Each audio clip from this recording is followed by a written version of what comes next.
Hello, I'm Jennifer. Welcome to another episode of Case Brief brought to you by the Missouri Sheriff's Association. Before we get started, I want to remind everyone that this information is for training purposes only and in no way is to be considered legal advice. Today, we focus on an Eighth Circuit Court case related to an alleged arrest without probable cause. Our goal is to provide a clear understanding of how such cases unfold. Remember, this content is educational and not legal advice.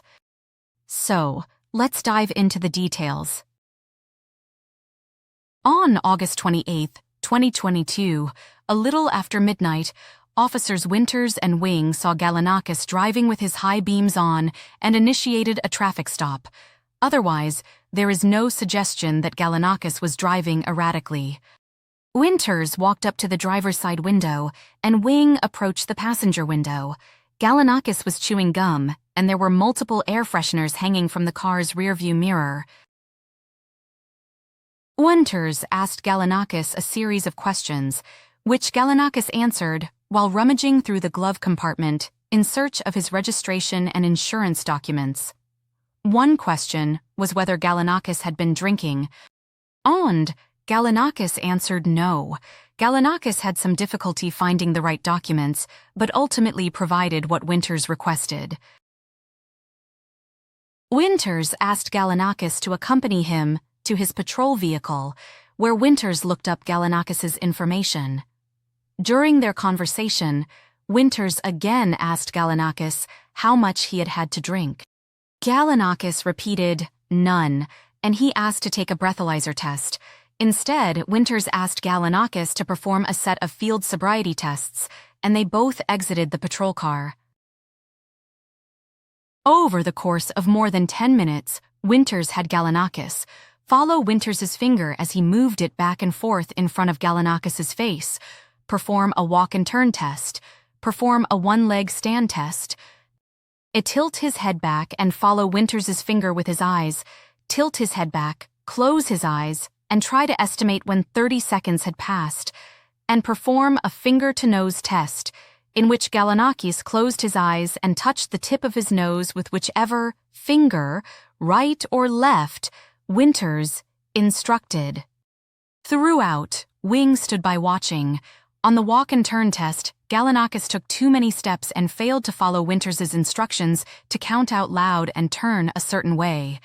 Galanakis also did not count out loud during the one-leg stand test in the way Winters had instructed. Otherwise, he performed the tests without issue. Galanakis again asked to take a breathalyzer test. Winters obliged, and the test revealed that Galanakis had a blood alcohol content of 0.00. Winters then read Galanakis his Miranda rights and immediately asked him when he had last smoked marijuana. After 8 to 10 seconds of silence, Galanakis said, "I do not remember that." Galanakis insisted that he had not smoked that night. Winters asked whether Galanakis would come to the station and submit to a drug influence evaluation. Galanakis agreed at first, but after Winters arranged for the evaluation, Galanakis told Winters he wanted to go home instead. At that point, Winters arrested Galanakis for driving while intoxicated. A drug evaluation conducted at the police station concluded that Galanakis was not under the influence of any illicit substances, and he was released. Galanakis sued Winters and Wing in Iowa State Court, bringing a state law false arrest claim, a claim under the Iowa Constitution, and a claim under a Section 1983 violation for arrest without probable cause. He also brought a state law respondent superior claim against the city, and state law negligent supervision claims against the city and its police chief. Though District Court denied summary judgment with respect to the Section 1983 and false arrest claims against Winters and Wing, as well as the respondent superior claim against the city predicated on Galanakis's false arrest claim. Defendants appealed, arguing that qualified immunity and state statutory immunity protected the officers, and, as to the false arrest claim, the city from suit. The Fourth Amendment includes the right to be free from arrest without probable cause. To determine whether probable cause exists, courts look to the events leading up to the arrest and whether these historical facts, viewed from the standpoint of an objectively reasonable police officer, amount to probable cause. The subjective intent of the officer is irrelevant to the existence of probable cause.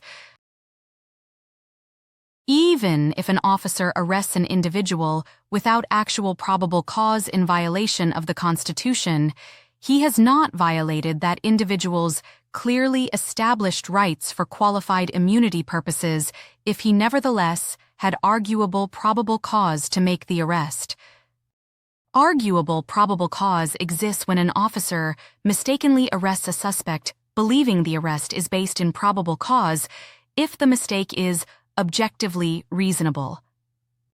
The court looked to the totality of the circumstances to determine if arguable probable cause existed, asking whether a reasonable officer could reasonably but mistakenly conclude that there was a substantial chance of criminal activity. The Eighth Circuit held that, accepting the facts found by the district court, no officer could reasonably conclude that there was a substantial chance that Galanakis was under the influence of marijuana. Galanakis showed almost no signs of intoxication, no erratic driving, no odor of marijuana, no watery or bloodshot eyes, no staggering or physical instability, no refusal to take sobriety tests. Galanakis' movements and behavior captured on Winters' body camera footage suggest the opposite of intoxication. Though defendants point to a sampling of Galanakis' actions and statements during the entire course of the stop, and argue that these support a reasonable inference that there was a substantial chance he was intoxicated. They cite the following undisputed facts. Galanakis was driving with high beams on, the air fresheners in the car and his gum chewing, Galanakis' initial trouble finding his documentation, Galanakis' failure to fully follow Winters' instructions on 2 of the 5 field sobriety tests, 4 arguably inconsistent statements or misstatements, and the 8 to 10 second pause before Galanakis answered that he could not remember when he last smoked marijuana. The court was not persuaded by their argument, stating that, weighed against the totality of the circumstances, namely, video of a lengthy stop in which Galanakis registers almost no outward indication of intoxication, no objectively reasonable officer could conclude that these isolated actions amounted to arguable probable cause to arrest Galanakis. Galanakis' traffic violation, the air fresheners, and his brief difficulty finding documentation while simultaneously answering Winters' questions are minimally suggestive of impairment. The court affirmed the judgment of the district court as to Galanakis' Fourth Amendment claim and dismissed officers' appeal for qualified immunity. As we close, I want to offer this practical guide for officers when assessing probable cause for DUI/DWI arrests. First, objective reasonableness. Officers must establish probable cause based on objective indicators of impairment.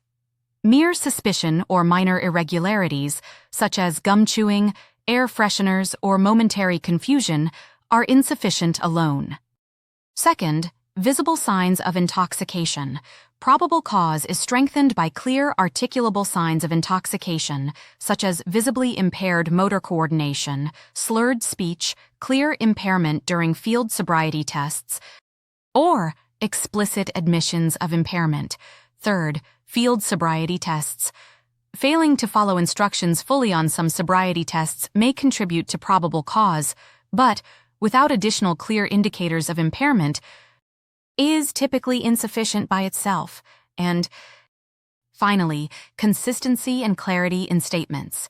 Inconsistent or delayed answers to questions regarding substance use may be considered, but minor hesitation or a few inaccuracies alone do not establish probable cause.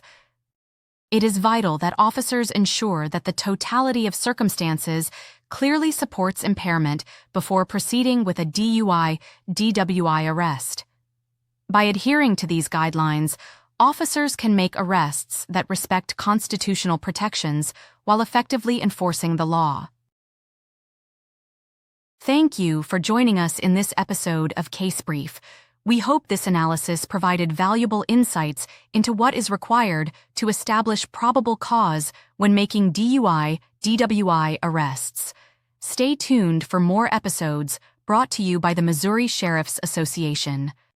If you enjoyed this content, please like and subscribe. We look forward to bringing you more informative episodes in the future.